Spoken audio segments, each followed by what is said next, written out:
Back in February 2018, we returned from a life-changing trip in India.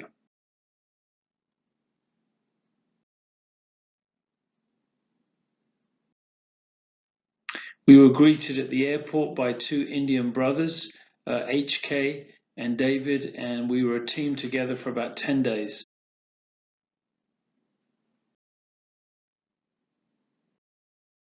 Once we rented our 4x4, we drove up from Vishakhapatnam all the way up to Paralacamundi, where the orphanage, the children's home, was built, started about 10 years ago and now recently completed.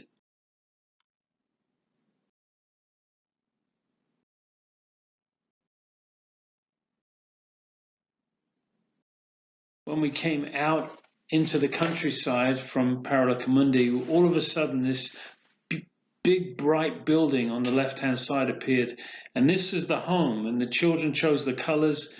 It was a handful of orphans and street kids about 10 years ago, and now about 55 children live in this home that was funded and built by the church here in Peacehaven.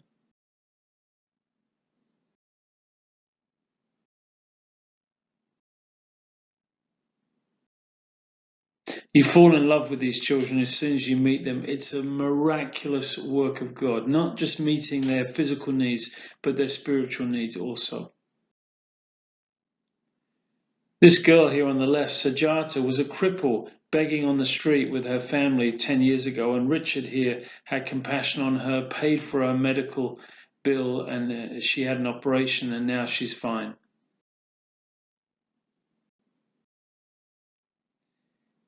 Every morning and evening we were able to meet with the children and teach them songs and Bible lessons, and they were just so hungry and open, wonderful Christian young people with hearts after God.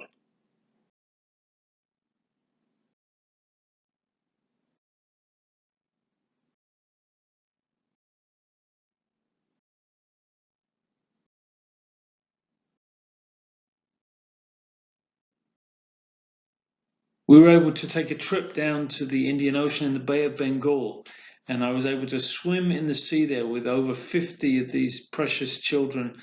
Many of them would never get to do a trip like this unless the church was able to help them, and they look forward to this every year.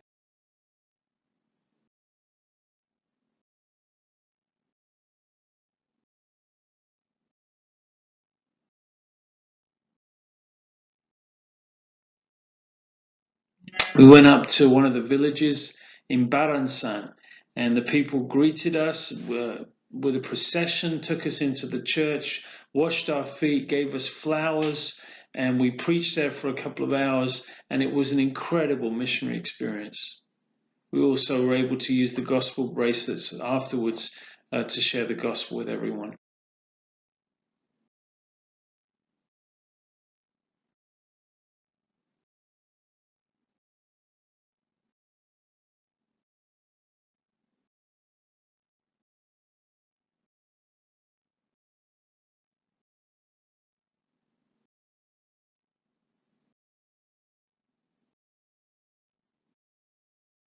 The leper colony was a day that changed my life. These people honestly have nothing. 24 lepers on this colony. No one visits them, but we get to go and we hug them and love them and share the gospel with them, take supplies, and they're just deeply, deeply thankful for the ministry towards them.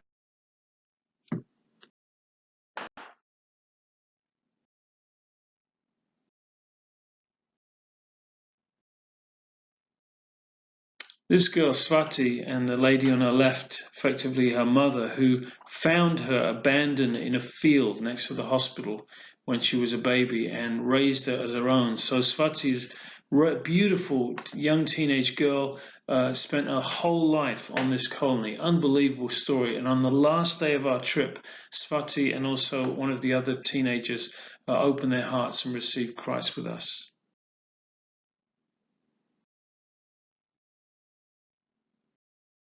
Another village we visited was Gumba.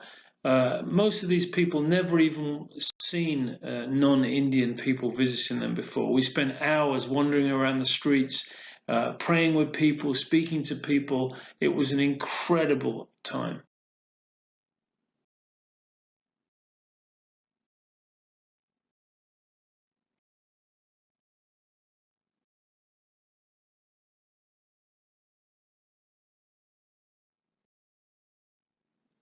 And this Christian church was built by the handful of disciples in this Hindu village, really facing persecution for their faith.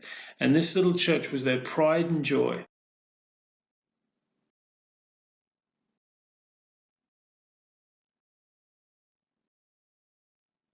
One added surprise for us at the end of our trip was to speak at this Hindu school to about 400 children.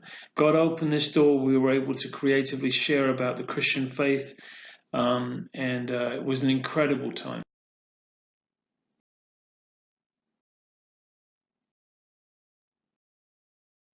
So thank you for your prayers and your support and your hearts towards us as we plan for our next trip in February 2019, where we hope to set up a school in the children's home. Thank you.